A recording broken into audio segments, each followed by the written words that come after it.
Kazi na utu. Kwa majina naitwa mrakibu msaidizi wa polisi Thomas Darus na mwakilisha afande OCD wilaya Ngara.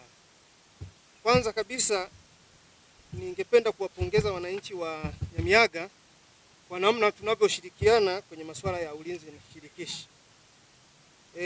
Pia nilikuwa na machache ya kuwakumbusha yanayohusiana na ulinzi na usalama. Tunajua kabisa swala la ulinzi na usalama ni jukumu la kila Mtanzania. Kwa hiyo kupitia Kamisheni ya Polisi Jamii, Jeshi la Polisi Tanzania inawaomba kuendelea kushirikiana na wananchi kwa sababu ninyi ndio mboni yetu kwenye masuala ya ulinzi na usalama. Lakini vile vile ningependa kuwakumbusha wananchi wa Nyamiaga, katika ulinzi na usalama tunahitaji sana taarifa za uhalifu, na watu wa kwanza ambao tunategemea mnaweza kutusaidia kwenye masuala ya wahalifu ni ninyi wenyewe kwenye maeneo yenu huko. Kwa hiyo tunahitaji kabisa taarifa zenu mbalimbali ili tuweze kushughulikia masuala ya ulinzi na usalama. Lakini vile vile ningependa kuwakumbusha kujiepusha na matukio mbalimbali, hasa mauaji, wizi wa mifugo, wizi wa mali mbalimbali zikiwemo pikipiki, unyang'anyi, uvunjaji majumbani usiku na mchana. Lakini jambo jingine la pili, kuna masuala mbalimbali ambayo yanatokea kwenye maeneo yetu yanayopelekea uvunjifu wa amani, ikiwemo migogoro mbalimbali ya ardhi. Migogoro hii imekuwa ni chachu na chanzo cha utendekaji wa makosa mbalimbali kama nilivyokwisha kuyataja hapo juu, kama mauaji, ujeruhi. Lakini vile vile ningependa kuwaomba wananchi wa maeneo haya ya Nyamiaga kuendelea kutunza amani na utulivu. Kwa sasa Jeshi la Polisi kupitia kamisheni hii ya Polisi Jamii tunaendelea kutoa elimu katika maeneo mbalimbali ya wilaya yetu, lakini pia kwa kata ya Nyamiaga tunayo polisi kata. Kwa hiyo wanapopita huku kutoa elimu hii tuendelee kupokea na kushirikiana naye. Lakini vile vile ningependa kipindi hichi cha kuelekea kwenye tujiepushe kufanya vurugu, kwa sababu sheria haitakufumbia macho. Ukifanya tukio lolote la kihalifu, Jeshi la Polisi litashughulika na wewe.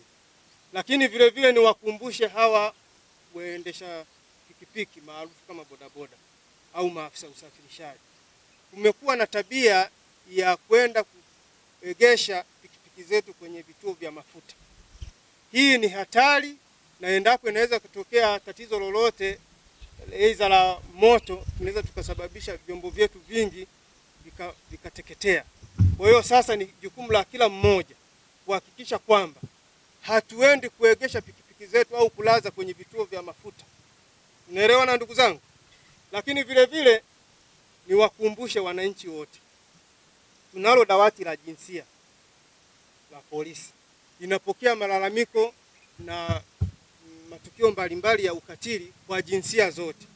Kuna baadhi ya wananchi wanatendewa ukatili huku au unyanyasaji, lakini kwa kuwa wengi tunadhana ya kwamba matukio ya ukatili na unyanyasaji wa kijinsia ni kwa wanawake, basi wanaume hatufiki. Kwa hiyo niwaombe kupitia kikao hiki kwamba hata sisi wanaume tunaruhusiwa kwenda kuripoti matukio ya ukatili wa kijinsia au unyanyasaji wa kijinsia. Unaelewana ndugu zangu? Lakini la mwisho, tuendelee kushirikiana kwenye maeneo yetu na viongozi wetu, hasa kwenye vitongoji. Tunavyo vikundi vya ulinzi shirikishi. Kipindi hichi ni kipindi cha uvunaji wa mazao, yako matukio ya udokozi. Nimesikia hapa afanda aligusia kidogo kwenye masuala ya parachichi, lakini tunayo mazao mbalimbali ya chakula kama mahindi, maharage. Sasa tunapokwenda kusherekea pia kwenye hizi sherehe, tusijisahau sana vile vikundi vya ulinzi shirikishi, tuvitumie, tuendelee kujilinda sisi kwa sisi, kwa sababu uhalifu hauna maendeleo, zaidi unaturudisha nyuma. Kwa hiyo kwa haya machache naomba kuwasilisha, lakini napenda afande kuendelea kusisitiza tu kwamba ulinzi na usalama ni jambo la kila Mtanzania, ni jukumu la kila Mtanzania. Kwa hiyo tuendelee kushirikiana. lakini tuwe wazalendo, tuipende nchi yetu.